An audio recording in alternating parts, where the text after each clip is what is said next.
একটা ভার্ব, ঠিক আছে, এইটা একটা উইলের একটা পরিচয় আছে, ডাবলের একটা পরিচয় আছে। যেহেতু এটা হচ্ছে উইলের পরে বসছে, এটা একটা প্রিন্সিপাল ভার্ব আর এটা হচ্ছে অক্সিলারি ভার্ব, ঠিক আছে।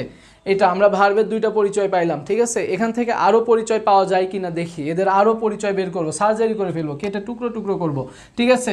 তাহলে আমরা এটা পাইলাম। প্রথমত এইটার দ্বারা, এই ভার্বটার দ্বারা টেন্স নির্ণয় করা যাচ্ছে কিনা।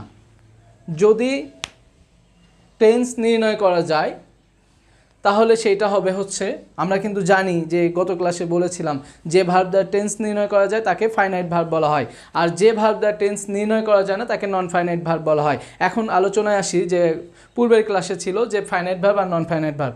যে ভার্বটা তার দায়িত্ব ঠিকমতো পালন করতে পারতেছে সেটাই ফাইনাইট ভার্ব, আর এবং টেন্স নির্ণয় করতে, তার মানে এটা দ্বারা আমরা টেন্স নির্ণয় করতে পারতেছি, যার জন্য এটা একটা ফাইনাইট ভার্ব, ঠিক আছে। এটা একটা প্রথম, আর এটা একটা ফাইনাইট ভার্ব।